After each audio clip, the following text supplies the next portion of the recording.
c'est la liberté waaw c'est la liberté d'expression. Et que tey nga perdre capitale bu mel ni Dakar. nga perdre la ville de Thiès. nga perdre Kaolack. nga perdre Mbacké. Bambey Ziguinchor nga ñëw nga ni gagné nga. Bon je pense que peut-être man mi yob naa mais bokkuñu la même façon de voir parce que gis-gis yi du doon benn en termes de densité. Et en termes de li nga xam ni sur le plan politique ville yooyu loolu la ñuy représenter benn. Deuxièmement venir se glorifier de nit ñoo xam ni xam nañ ni ñoom bu ñu demee ak la coalition Benno Bokk Yaakaar du ñu gagné ñu dem jëli beneen mbubb sol ko gagné ba pare def leneen nga ni ñooñu aussi da ngay féliciter ci seen escartel la man je pense que yooyu ci mbir la yoo xam dañ ko war a dindi ci xelu nit ñi. man li may wax mooy je félicite ñi nga xam ni les citoyens dem nañu voter ji ñun mesures yu ñu amoon au niveau de Dakar et dans les grandes villes pour mën a surveiller le vote amuñu ko woon dans les villages les plus reculés. Raison pour laquelle aujourd'hui vous avez vu que les grandes villes gagné nañ ko et foofu misé woon nañ fa. Ça veut dire quoi ça? Quand je parle de mesures je donne juste un exemple sur les transferts d'électeurs. Nous au niveau des FICAB monsieur sama gémmiñ la may wax déglu ma s'il te plaît. Je donne l'exemple des FICAB Liberté où ñun on a été témoin de transfert d'électeurs de gens yoo xam ni dañu leen jëlee ci yeneen commune indi ay nervi ñu wër leen et je prends à témoin Abbas Fall qui était notre mandataire départemental dafa ñëw yuuxu wax ba nit ñi mën ko dégg ñooñu bañ a voter et loolu dund nañ ko.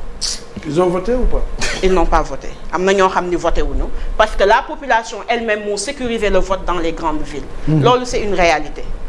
Nga dem au niveau de Guédiawaye bi nga xam ni yéen a fa nekkoon maire c'est la coalition Yewwi Askan Wi qui a gagné. ñu dem Rufisque où c'est des ministres qui ont des mallettes d'argent ñoo fa nekkoon ay candidats c'est la coalition Yewwi Askan Wi qui a gagné. ñu dem nag ci ville boo xam ni mooy peut-être la ville la plus stratégique parce que moom moo doon incarner le mburu et le soow.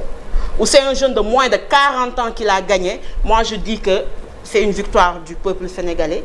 Mais ces gens ont compris que ñoom ci seen bopp ñoo waroon yeewi seen bopp. Donc bon, sur les 55 ni nga ko waxee, il y a plus de 6 départements yoo xam ni gagné woo leen ko c'est le Buntu bi qui l'a gagné. Même à l'axe nord, peut-être tout à l'heure bu ma amee liste bi dinaa ko indi.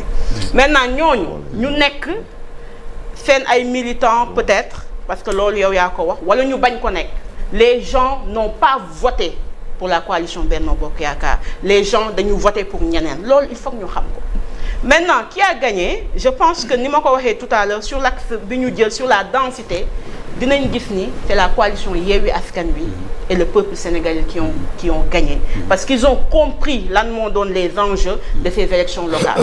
Maintenant comme ni ma ko waxee élection locale élection wu gox la tout ce qui était arrogant ñi nga xam ni dañu foogoon ni le peuple sénégalais est dans les grandes villes ay bétail lañu entre guillemets ñu bàyyi ma ci terme bi en fait caw nañ leen xiir bi te les gens ont gagné. am na sax ñu ma doon lire démb sur Facebook ñu ne Dakar waaye dañoo ay ci mbaraan parce que lekk nañu millions et ils ont fait le vote utile et on l'a vu dans différentes communes. bu ñu ñëwee tey je donne juste un exemple au niveau de la Médina il y avait un Messi qui donnait des mallettes d'argent et pourtant Bamba Fall est resté maire. ñu ñëw au niveau de Yoff où Seydina Issa Laye un jeune de moins de 34 ans pas véhiculé qui est je veux dire amul yenn millions yi il a battu le candidat de la ville de Dakar et un ministre de la santé.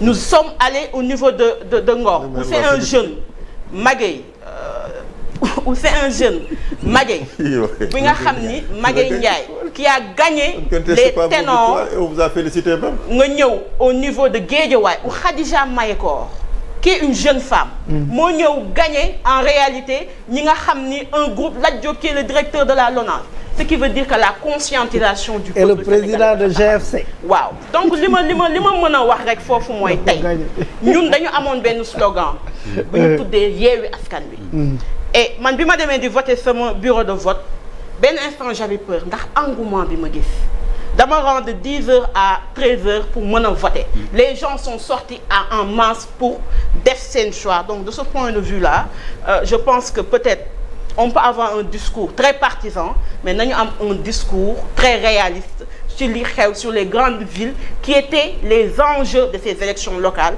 que le Yewwi Askan Wi a gagné et que le peuple aussi a gagné man loolu laa ci mënoon wax buñ ci ñëwaatee tamit dina ci gën a xuus. Question pour les non avant yaa wàllu dafa fa avant may ubbi non